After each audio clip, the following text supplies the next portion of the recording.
I'm James Bindoff. I'm the owner of James Bindoff Reptiles and Invertebrates, or reptilesandinvertebrates.com.au. I got into breeding tarantulas, scorpions many years ago, probably back when I was maybe 3 or 4, lifting rocks and just collecting things out in the bush, to what it is today, where we have over 200 adult tarantulas and thousands of scorpions. Okay, so tell us, how did the breeding start? Probably full time, maybe say 8 or 9 years ago, we started producing a few tarantulas. Back when the hobby wasn't really all that big, I think in the first years we produced maybe 600-700 baby tarantulas, and then from there we sort of, sold them all off, and it took the entirety of the year. Whereas now we're producing for over 100 pet shops, as well as the hobby, to where we can't even keep up. This year we produced, bought and sold over 7,500 baby scorpions and tarantulas, to where we are now just about to hit the breeding season, and we've got nothing left for sale. So this has been 3 expos this year, as well as all our online sales, the launch of our new website, which is the reptilesandinvertebrates.com.au, which has an online store which people can purchase from and go from there. Awesome. So tell me, have you seen anyone conquer their fears of spiders since starting your business? Yeah, probably over the 10 years that we've been doing this, the amount of people that go, I'm so petrified of a spider, what do I do, where do I go, how do I start? And we say, look, go small. A little baby spider is not scary compared to a big, huge Strenus or something like a Goliath. So when they get it and they pull it out and there's this tiny little baby spider, and they're like, oh wow, it's really not that bad.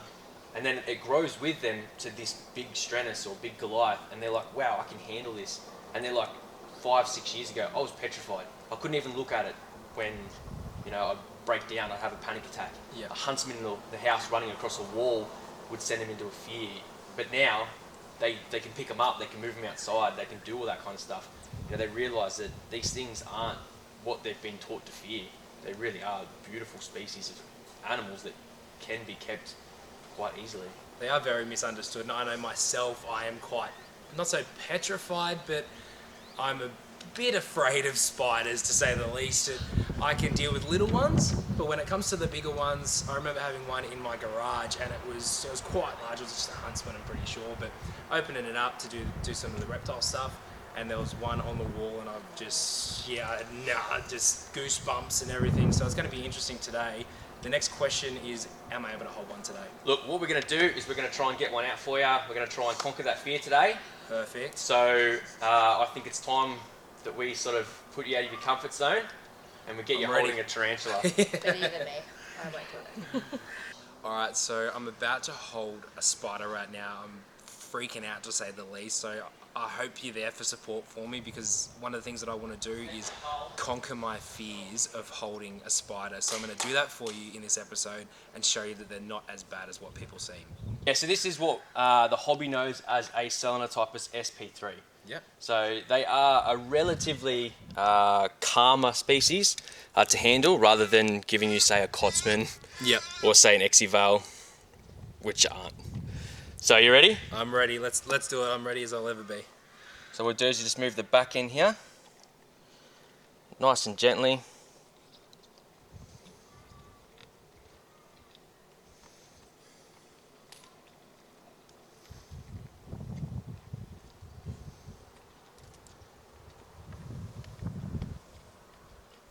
Look, doesn't want to play the game. And there we go.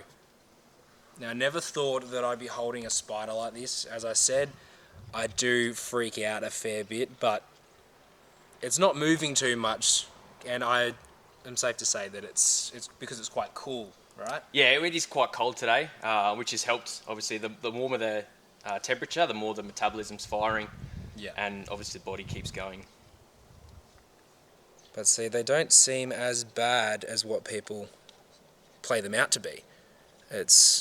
I dare say you wouldn't have to hold them as much as other species like your reptiles and stuff. I guess you can, but it's... You can handle them more. The drama you're going to have is obviously stress. With tarantulas, the more they get stressed, they start to do what's called balding. So they will drop a lot of their hairs, as well as the fur that goes across their abdomen, Yep. which then you're going to have issues with molts and potentially deaths from stress when they don't eat. It's like anything, if you overstress the animal too much, then it's just going to go into meltdown, and you don't want that to happen, especially when you've got a cool little critter like this, and I still can't believe I'm holding it. How's the heart? Eh? The heart's pumping a bit, but it's like anything. When I first got into reptiles and stuff like that, it was the same thing, you know. Snakes, I didn't really know much about them, and now I'm starting to get more into this, and you never know, I might leave with something here today. Look at their cute little toes. I love it. And how big do these guys get? That's a fully grown female. She won't get any bigger. They do continue to grow as they molt throughout their lives, but it's such a minute amount that you'll never ever notice it once it gets to a size like this. And she's very relaxed. What a beautiful creature. I'd have to say funnel webs are the current flavour for me. I don't know what it is about them. I think it's just the aggression and the misunderstanding They're pretty badass. around the hobby, as well as the wider communities where people go, oh, it's a funnel web, you know, get rid of it. You can't have those sort of things. And they're amazing. They're such a dark, rich black. They're shining, and they've got that attitude. They're very animated. So, and you look at a lot of the species, especially in the tubs, they have these really, really fine, like strings, and when the crickets crawl over them, it sends these little vibrations through, and they come out, and they know exactly where in the tub that cricket is, just to get that feed. So they're just an absolutely awesome, wicked creature. They're very cool. How many species of these invertebrates do you actually have right now? Oh, look, with the wife present, we're probably going to say I have actually got no idea. Wow. I try not to put a number on things, because as soon as you put a number on things, they start going, when did that come in? When did you get that? How long have you had that? I'd say a fair We've large got collection. we've got quite a bit Yeah. spread across. I think maybe around about a dozen scorpion species, maybe a little bit more. With the tarantulas, there'd be over 20. So we do like to, I do like to collect them, and it's really hard, especially when you start getting in different various funnel web species, redbacks, tarantula species. The numbers really stack up pretty quick. Oh, of course. So the main two species that we work with are the Selenotypus and the Phalogia species. Yep. And that's my main passion. And you breed them as well and supply them to pet shops, as you've said, so you've got to have that stock there to breed and... That's correct, and yeah. give it to the pet I think the shops. hardest part is like growing them up to try and get males. With a lot of our dramas, it's not so much growing them up, it's actually producing the males from what we grow up. You know, we have an abundance of females, but it's one of those things where we sort of rely on the hobby to either say, hey, look, we got some males, you know, do you mind breeding them and, you know, sending me a video, which we have, you know, on our YouTube channel. I think there's about 30 or 40 matings that we've put up just from this year alone. And they go quite well too, don't they? Yeah, I think we've had one go pretty bad where a female grabbed a male, but he was getting towards the end of his life, and I think that the female picked up on that pheromone of him being a weaker male and not having that, you know, stability that he would have had to really get in there and mate with her. So I think she's just gone, nah, you're not worth that, you know, time to put into producing. Yeah. As well as you're not going to probably produce a good offspring for future sustainability of their species. Well, either that or he didn't ask politely. Well, you never know. So all these are little strands, and they all send back signals into this main cocoon web that goes through there. So these all move every single part of this web system. How do you feel about James owning all these crazy critters? I'm not a well, at the start I wasn't a massive fan, but they grow on you a little bit. Not a fan of cockroaches or spiders, but, you know, you get there with him pushing you. We've got two kids that I want to grow up having no fear of bugs or spiders or snakes or anything. So I've kind of got to put myself out there and try and get used to having them. But he loves it and I want to support him, so... Look at you go though. Is this really a massive like cockroach? This is a big, I know it's not a house cockroach, so I'm happy holding it, but I mean, they are pretty cool. They're very cool. They have little legs and they just cruise. They're just so different. You don't see them often at No. all either. So there's something completely different, something that really keeps you interested in the hobby. Exactly. I mean, yeah, they just, like, the head on them, you probably can't see the head, but they're just so, like, I can't get it to stay there. It's just got a little unit on it, like a little helmet. It's Yeah. like looks like got armour on. But they just keep going. It's not going to bite me, it's not going to hurt me, so there's no fear. Now, I know you had a great success with the Wollongong Reptile Expo that you did yourself. Yeah. Now, how do you think an invertebrate expo would go in Australia?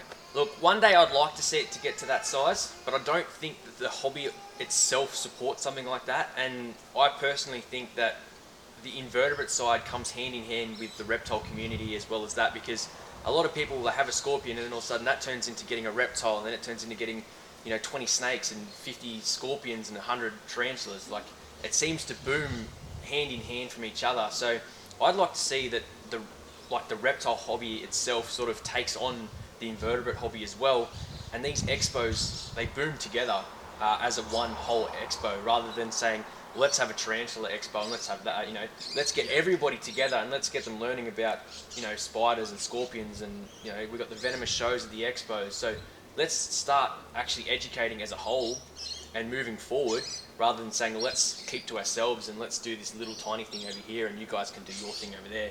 Exactly right. Alright, so there you have it. This is James Bindoff and all his creepy crawlies. I'm glad that I held a spider today, conquered my fears, I think. How did you like it, Chelsea? It was really cool. I loved holding the spider. So it was a great day, great experience, and thanks for today. Nah, It's a anytime. pleasure coming out. More than welcome. Thank you. Let's do it all again. Thank you. It was a big, big day. Until next time, don't forget to subscribe to the channel. Check out James Bindoff. He's got some amazing stuff for sale that you can buy online. He ships 6 days a week, is it? We do Monday to Wednesday all around Australia, and we try to send to Perth and all that kind of stuff Mondays and Tuesdays, just in case it gets held up a day with express post. So. Perfect. So you can grab something and it'll be express post as well. Check it out.